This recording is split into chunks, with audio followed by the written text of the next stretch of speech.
They've been in use for over 3,000 years, but they're no longer only in physical space. They're in cyberspace as well. They're crafted with sophistication or simplicity. But make no mistake, using one today buys you a one-way ticket to the penitentiary. Now, Booby Traps on Modern Marvels.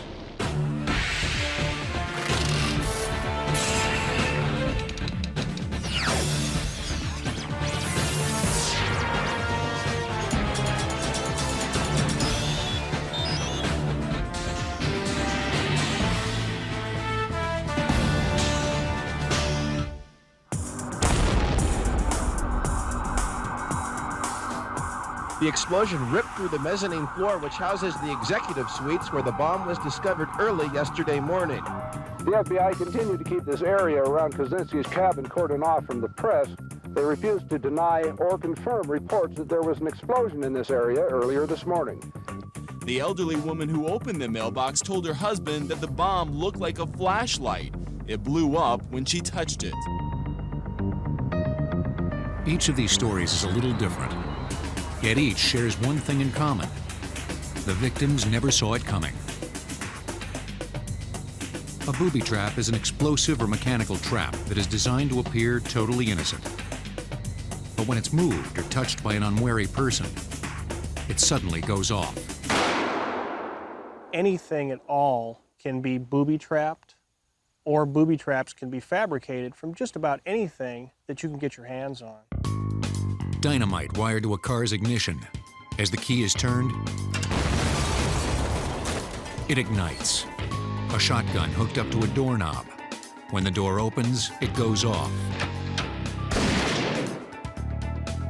Even a water faucet, rigged so when it's turned on, an entire house explodes.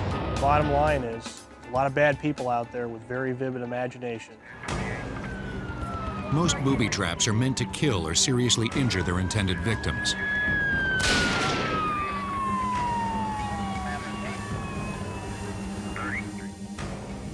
Others are designed to harass and intimidate. But whatever their purpose, they're showing up more and more, not only on faraway battlefields, but on our streets and in our workplaces, even in our homes. The motives are almost endless: revenge, love triangles, property protection, homicide, extortion, drug dealing, you name it, it runs the gamut. According to the latest figures from the FBI and the U.S. Bureau of Alcohol, Tobacco, and Firearms, or ATF, there's been a record number of bombings or attempted bombings recorded in the United States since 1993. That number exceeded 8,000. 10 to 15% were directly related to booby trap incidents. That number is expected to increase. I believe the use of booby traps in the future is going to continue to climb. There are so many ways that you can devise a booby trap around technology. The fact that there is such easy access to information detailing the ins and outs of booby trap construction isn't helping. There's a lot of publications and manuals out there put out by various government agencies, as well as clandestine type publications that give that type of information. But without a doubt, the internet is probably one of the largest information sources we see when people are experimenting or making explosive devices, kids especially. In the make-believe world of video games and action movies, booby traps are edge-of-the-seat thrillers. Audiences are delighted with the unique devices set up to protect the mummified remains of an Egyptian pharaoh and the rich treasures hidden alongside his corpse.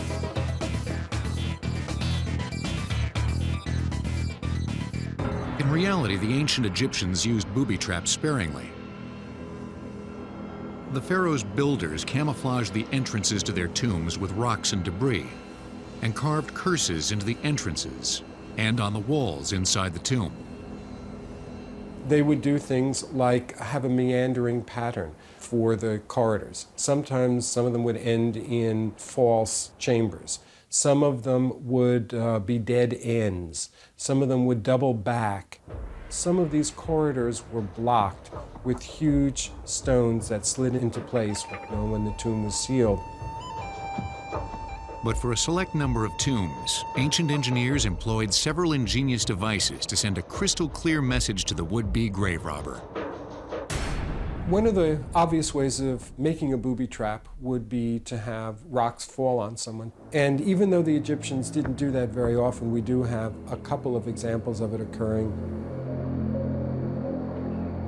A popular trap was the man-burying booby trap.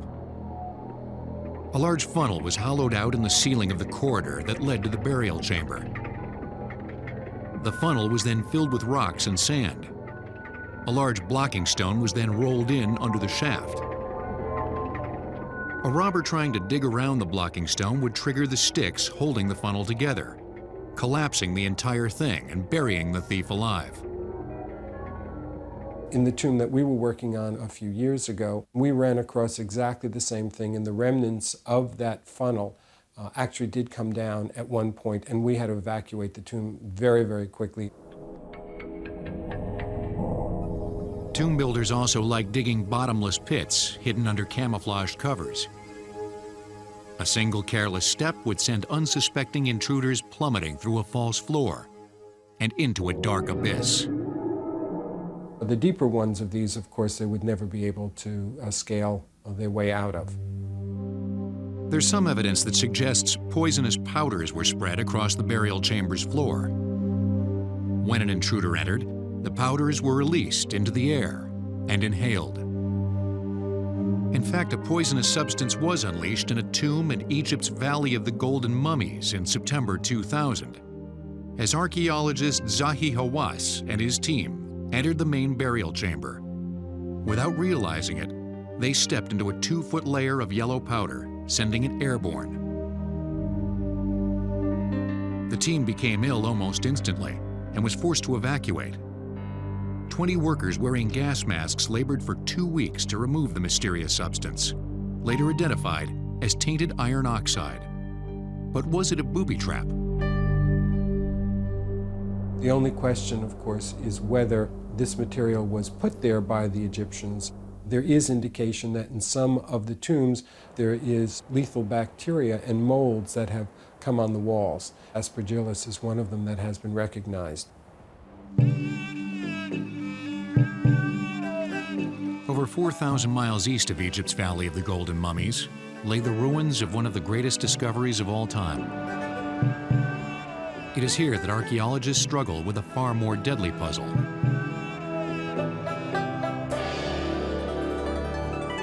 100,000 slaves toiled for 36 years to build the mausoleum of the Chinese emperor, Qin Shi Huang. It covered 10 square miles and was buried 15 stories underground. For 2 millennia, an army of 8,000 life-size terracotta soldiers and horses kept watch over his complex burial site. According to folklore, scores of booby traps wait in silence as well. By popular myth and legend, the tomb is protected by an elaborate system of crossbows and other weapons waiting to be discharged at any potential grave robber. There are also supposed to be large ponds or even rivers of mercury placed inside the tomb for its noxious fumes, which would theoretically overcome any intruder. Today, most of the site has yet to be excavated. One of the reasons is that Chinese archaeologists and their workers believe that crossbows do exist. They are proceeding slowly with great caution, so as not to become modern victims of the Chinese emperor's ancient booby traps. Early engineers had managed to turn the art of protecting burial grounds and tombs into a deadly science. But it would take ancient armies and military geniuses to transform booby traps from guardians of the dead to weapons of war.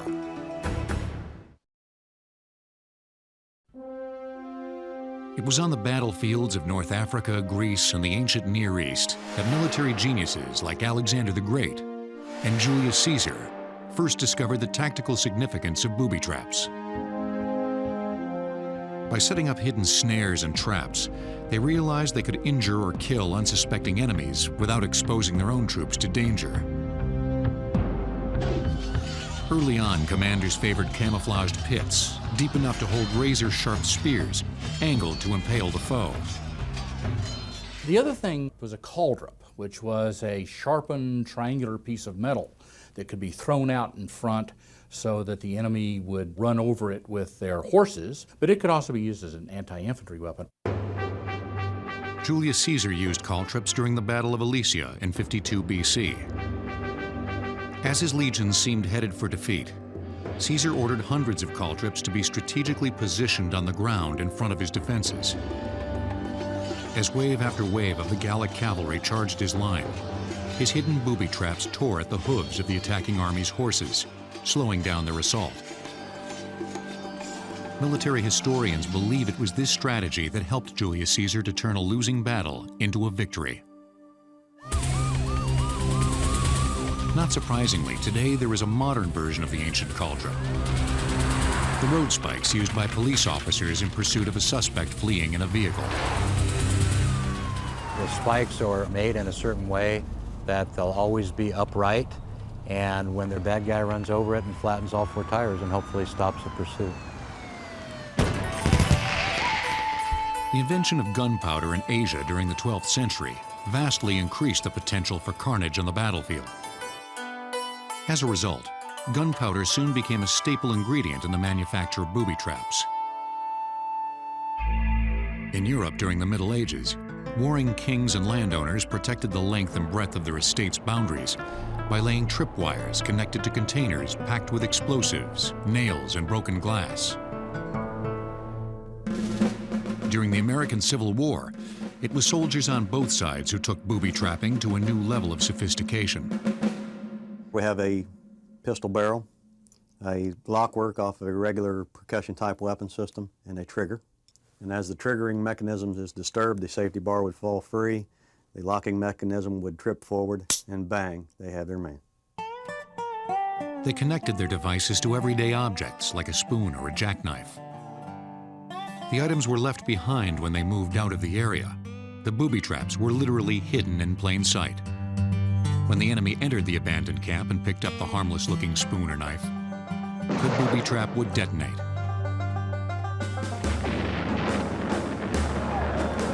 By the time World War I began in 1914, the machine gun and artillery were the dominant weapons on the battlefield.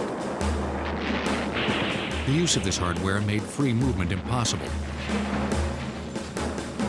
So both sides adopted trench warfare.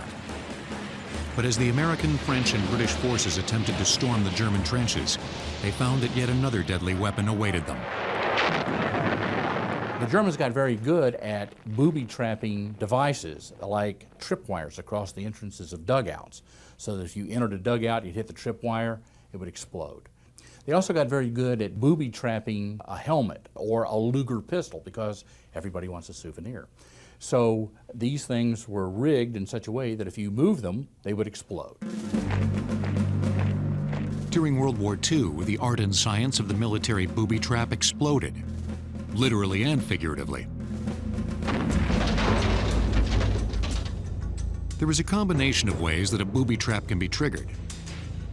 One way is pressure, and then any pressure on this would crush the exploder and it would go off. You could also rig this up as a tripwire, so that when you pull this, it would go off. You could make this also a tension release device, so that if you cut the wire, it would also go off.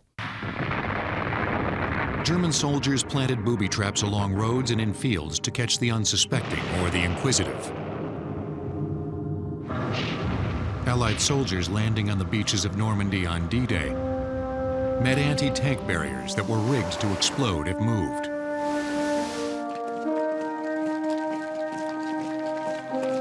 As the Allies pushed farther inland, they found that the Germans had laid tripwires attached to explosives across doorways and staircases, or attached to doors, cupboards, and windows. Soldiers don't go through doors, they go through the windows. And you would smash a window in with your rifle butt, and when you smashed it, it would set the explosive off. In late 1944, during their drive across northwestern Europe, Allied forces came across an abandoned German headquarters. No mines or booby traps were found, But when a soldier urinated against the building wall, an electrical connection made by the urine set off a booby trap that destroyed that building. The Japanese planted a substantial number of booby traps against the Allies, using them in the jungles, along beaches, anywhere they figured they could fool an unsuspecting or curious GI. They often booby-trapped desirable objects such as food and sake, or war souvenirs like rifles and helmets. Desperate to get in the last punch, they even booby-trapped the bodies of their own dead or wounded soldiers. You did not want to disturb a Japanese body in World War II. There was the pressure release device where if you moved the body, the pressure would be released and an explosive device would go off. But the use of booby traps on the American side was limited. Amazingly, it took permission from a 3-star general for an American soldier to set up a trap. During the Indochina Wars, it was the Viet Cong who were unmatched for ingenuity and deadly effectiveness with booby traps. They improvised mines out of any explosives they could find, packing them into seemingly harmless objects. Fruit hanging from a tree, a pile of buffalo dung, even an empty ginger jar. When I was in Vietnam, the most common booby trap that we ran into was nothing more than a tin can with a hand grenade stuck in there with a tripwire across the trail. You'd come along, you'd trip the wire, you'd pull the hand grenade out of the tin can, and it would explode. A centuries-old favorite of the Viet Cong was the punji pit. Various sized pits were dug. Sharpened bamboo was then planted upward at the bottom of the pit. Most were just large enough to impale a victim's foot. A few were big enough to swallow a man. Another ingeniously arranged trap was the bamboo whip. A green bamboo pole with spikes attached to an end was pulled back and held by a catch device.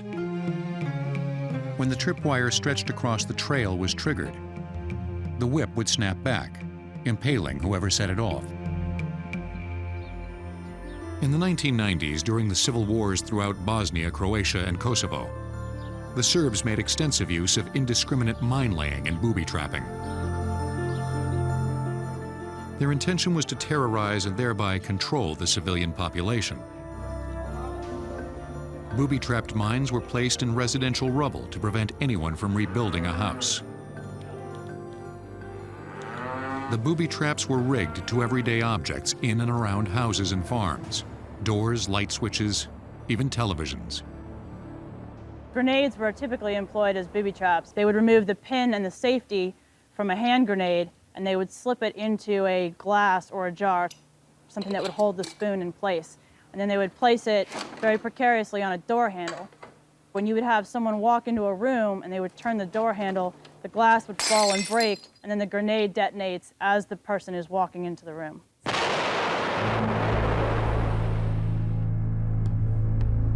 One very complex booby trap consisted of a pile of explosives hidden in the attic of a house, then linked by an elaborate wiring system to the kitchen faucet. Anyone who turned on the tap for a drink of water would close the electric circuit, setting off a fatal explosion. But soon, booby trapping would reach a whole new level of destruction, turning an entire town into a single, massive trap. It was dawn when the Israeli army entered the Palestinian town of Jenin and the nearby refugee camp in March 2002. What they found shocked them. More booby traps per square inch than had ever been discovered in one location.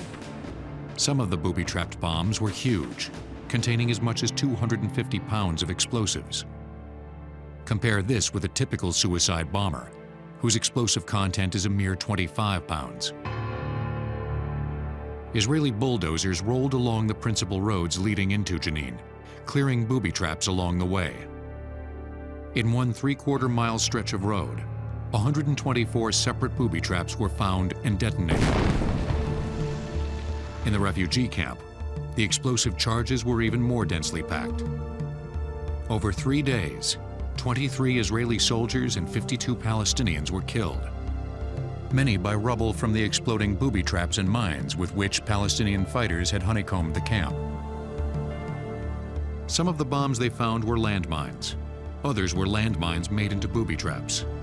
Improvising a mine for the explosive content is really good because you have a large explosive ready to go right there. The mechanical differences between booby traps and landmines are few. Both use the same type of firing devices and explosive-laden containers. The differences are in their purpose. Landmines are designed to be positioned solely in the ground. In this way, they serve their primary purpose, to slow down an enemy's advance. A booby trap, however, can be anywhere, and it is usually disguised to look like an innocent object. Even as a soldier successfully scans the ground for landmines, the possibility of detonating a booby trap exists everywhere, all around him. It is a constant, relentless, unforgiving threat. In this way, the booby trap serves its purpose: to create doubt by amping up the stress level. A booby trap makes its money on catching the enemy unaware. It really has that psychological impact on his morale. The fact that booby traps are so hard to detect makes them a truly sinister tool of destruction and terror.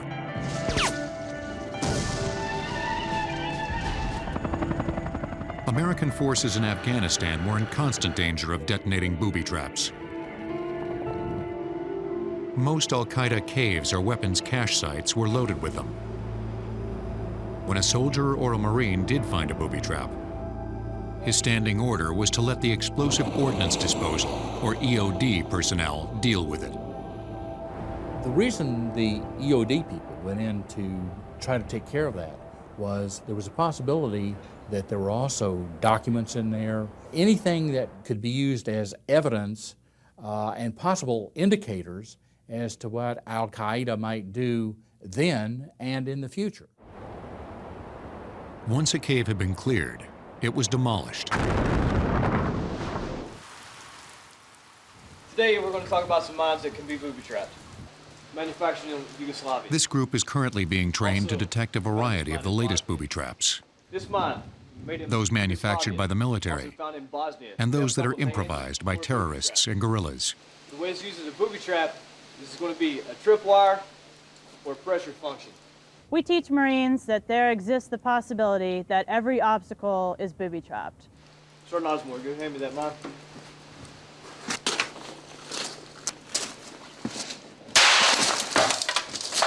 It's that easy to go home in a plastic bag. Notice I didn't say a body bag, a plastic bag. That's all that's going to be left. How they handle a booby trap depends largely upon how much damage they can accept in the vicinity of the trap. If damage is unacceptable, for example, if you're working in the building, mark the booby trap and request some assistance from explosive ordnance disposal personnel or some combat engineers. If you can accept a certain degree of damage to the area that you're operating in, the preferred method is to detonate the booby trap in place. To help ensure their safety, the Marine EOD personnel often rely on tools, like this remotely controlled robot called Andros. We can use it to recon the suspect item, and if it is a bomb or a booby trap, we can use this device also to disarm or disrupt or even x-ray or move the device. Got 3 different video cameras on board. This is my forward-looking camera, and this is a side view camera. It has pan, tilt, and zoom features in it. This is my bottom view camera. It's got all the basic features of a regular arm. It's got a shoulder, a wrist, an elbow. It's got a gripper that acts like a hand. I can open and close the gripper. The wrist turns 360 degrees. As long as I can reach it, which usually is about 7 feet, I can do anything I want with it. But remote control robots like Andros were not available to military EOD during the war in Somalia in 1993. Disarming the improvised booby traps had to be done carefully, the old-fashioned way. In Somalia, we encountered booby traps almost on a daily basis. They would use very simple booby traps, things like hand grenades under rocks, hand grenades wedged between doorways. Somalian warlords and their hired thugs seldom used booby traps in a military sense. They did use them to terrorize and then to extort money from their own countrymen. There were 2 or 3 well stations in the city. People would take a landmine, put a hand grenade underneath of it, and they'd make it readily obvious that you could see it. The warlords created visible booby trap mazes around the wells, then stood with their guns poised and their open hands outstretched, ready to take payment for leading thirsty Somalis safely through the maze to the well.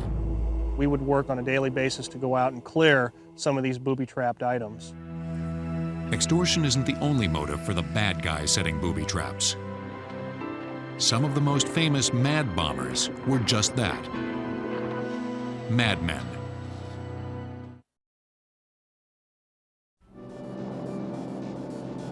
New York City in the mid-20th century. World famous for its fast pace, sophistication, and glamour. But lurking just beneath the surface, there was a feeling of uneasiness. For 16 years, an anonymous crackpot secretly planted booby traps in public places. New Yorkers nervously referred to him as the Mad Bomber. He planted 32 bombs in all, from 1940 until 1956. One was attached to a seat in a movie theater. 22 people were wounded, many critically. The bomber's anger appeared to be directed at the city's power company, to which he sent a letter that read, "I can make the Con Edison sorry." When we look at profiles of bombers, normally we're looking at someone who is angry, but it's also someone who is focused. The bomb itself gives him an outlet for his anger, for his frustration, and it gives him the ability to strike out at society. The serial bomber turned out to be a polite, well-dressed, but delusional fellow by the name of George Metesky. Metesky built his booby traps in the garage of the apartment he shared with his 2 unmarried sisters in Waterbury, Connecticut. His bombs were handmade out of corrugated pipe, gunpowder, and a trigger mechanism. Ted Kaczynski, the man known as the Unabomber, may have been inspired by New York's Mad Bomber.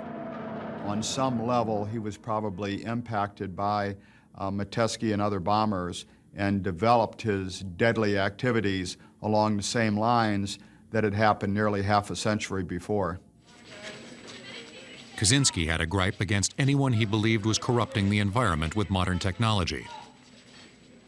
Among his targets were airlines, universities, and manufacturers. This was a case that ran approximately 18 years with a series of bombings all across the United States. Kaczynski was able to stay one step ahead of his relentless pursuers because, like George Metesky, his booby traps also were handmade.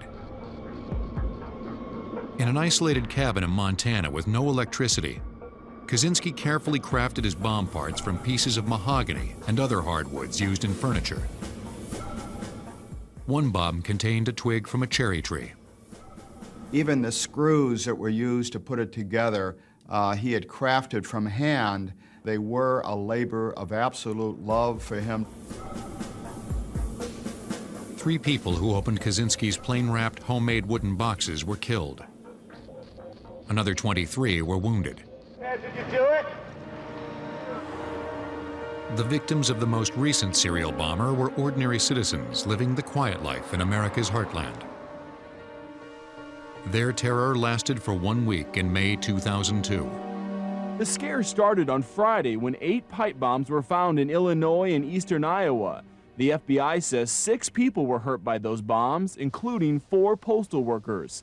You'd think out here in the rural Nebraska, it's not going to happen. Why they picked our road, why, I have no idea. One more time, it appeared to be random bombings without purpose, and the authorities were forced to consider anything from members of militia groups to international terrorists to high school kids with bombs. A nationwide manhunt resulted in the arrest of Luke Helder, a 21-year-old industrial design student. He said he planted booby traps because he didn't like the way the government created laws that he felt manipulated lives. Buying the parts to put his booby traps together was easy. Luke Helder, like so many other makers of booby traps, was able to purchase all of the components for his deadly devices simply by going to local stores and purchasing over the counter the supplies, the equipment that he needed. There was no license, there was no identity check. He told authorities the placement of the bombs in mailboxes across the country was to create a smiley face on the U.S. map. Reports of booby traps killing or injuring victims has increased 60% over the past decade. Surprisingly, most were guarding pot farms or meth labs from thieves and police. Many marijuana farms, especially in the western U.S., rely on well-placed booby traps for protection. One of the most common and more deadly booby traps that we find around marijuana patches is the shotgun type trap. It's made out of a common rat trap, wood, and 3/4 inch diameter plumbing pipe. What the booby trapper does is insert a shotgun shell into the plumbing pipe, finds a suitable support like a stump, attaches the wood to the stump, brings the bail around.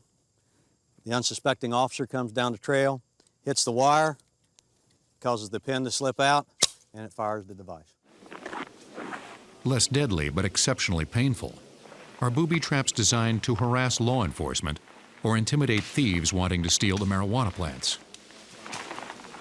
One thing we'll typically see is either single or double-edged razor blades, which are placed down in the stalk of a marijuana plant.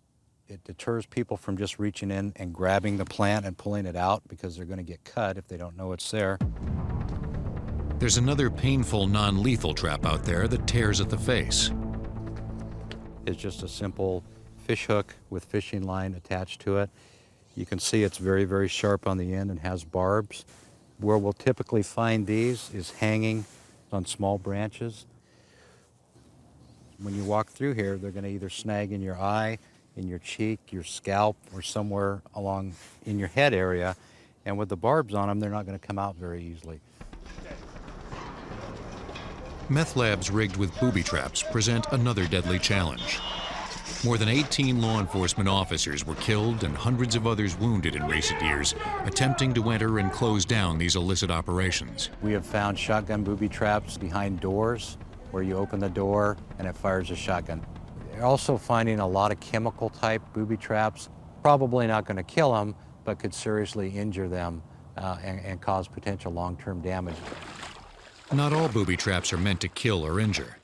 Some are to provide early warning. A very simple device is nothing more than a tripwire, empty can, a handful of pebbles. Pebbles go in the can. Officer comes down a trail. They'll disturb the wire, causes a rattling sound, gives the pot farmers down the road an opportunity to get away. Experts agree that the chances are slim for the average citizen to be caught by a booby trap. But these same experts caution that it is possible, especially for hikers or bicyclists who innocently wander into a marijuana field on public lands. If you're in a national forest, if you're in a state park, there's the possibility that you could stumble onto an illegal marijuana grow that is booby trapped with either lethal or non-lethal means, or both. One very famous booby trap case involved a gambling casino in a small Nevada town called State Line. The year was 1981. They made this big bomb, they put it in the Harvey's casino. They said, you give us some money and we'll tell you how to take it apart. Classic extortion bombing. The extortionists had built 25 tamper-proof booby trap devices inside a refrigerator bomb. Authorities decided it would be safer to destroy the 1,100-pound bomb in place rather than risk trying to disarm it.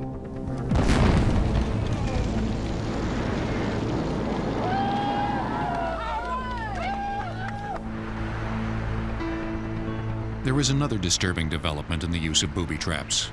Otherwise law-abiding citizens are using them to take the law into their own hands.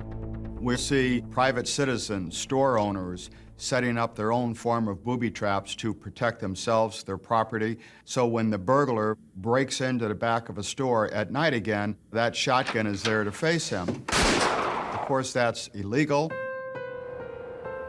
A classic case occurred in 1990 in Denver, Colorado. A warehouse owner, tired of frequent break-ins, rigged a 12-gauge shotgun booby trap to a window. When a teenage burglar was killed, the businessman was tried and convicted of manslaughter. I was just pushed too far. They were stealing my life. It was like a war. I mean, it was my survival that I was trying to protect. And then, the booby trap maker lost a wrongful death lawsuit brought by the dead thief's family. On April 23, 1978, mobster Salvador Gingillo, better known as Sammy G, got into his car outside a cafe in Rochester, New York, and turned on the key. The car blew sky high, killing Sammy and seriously injuring his two bodyguards. Then FBI agent Clint Van Zandt was called to the scene. The drunks, the winos, the pimps, the prostitutes that had been standing around watching ran over and started picking up the pieces of metal, the shards of glass. They all wanted a souvenir of the demise of Sammy G. Gangsters have been booby-trapping the cars of the competition with bombs ever since crime became an organized business. But an alarming number of public officials and corporate executives in the U.S. and abroad have found they, too, are targets for car bombs. The increased demand for corporate security has spawned a new industry, the under-vehicle booby trap detector. Because the designs are proprietary, no pictures of the devices are available. Basically, it works like this. If a bomb is attached to the car's frame with magnets, the detector will sense it immediately. Ever since the anthrax mail scare in 2001, even ordinary citizens are becoming fearful of this new brand of booby trap. The portable letter bomb detector detects known agencies of bomb-making material like Syntex, C4, ammonium nitrate, TNT. The device allows the user to pass unopened mail across the target zone where the crosshairs are. If the letter is laced with any explosive material, the device will go off. Not all booby traps are deadly, but there are some out there that cause a lot of suffering. Computer viruses. These treacherous cyber thugs qualify as booby traps. They engage an unsuspecting victim with an invitation to open seemingly harmless email. The result of following their simple instructions could ultimately lead to the destruction of irreplaceable data. In 1985, there were 11 known viruses. Today, there are over 60,000. The success of these cyber traps is often based on the public's desire for freebies. Computer booby traps are something which lure a user into a false sense of security with the promise of some sort of reward, and at the end ends up tricking them in some way and giving them something unexpected. That unexpected surprise is often a virus. They end up triggering a mechanism which usually causes some sort of damage or further propagates the virus. The lure of the freebie has produced a multi-million-dollar antivirus industry. The question is, do these antivirus programs really work? There are probably 30 to 100 new viruses every month. So you can sort of do the math, figure 1 to 3 a day. So if you're updating every day, you seriously cut down the risk that you're going to be infected with a virus. And I say cut down, something new is going to hit your system, and until we figure out a way that doesn't rely on catching up with the viruses as they're written, we're always going to be one step behind. While we may be a step behind computer viruses, software designers are staying a step ahead of software thieves. Probably the most interesting example of this is the latest incarnation of the Windows operating system, Windows XP, which actually needs an activation code, which is checked periodically back at Microsoft. If too many things on the system are changed, or if the operating system is installed on a second computer, the computers back at Redmond will figure that out, and the booby trap will be triggered, and the system will stop working. Microsoft's new high-tech way to stop software piracy. But when it comes to disarming or just coping with booby traps, the military may be ahead of the computer whizzes, at least in a war zone. The right tool for the booby trap bombs found on the battlefields may be the TRCs, Tactical Remote Control Vehicles. They have many jobs, but in the hands of a bomb expert, they are particularly effective in defusing booby traps. The TRCs, called PackBots, established that value in test after test.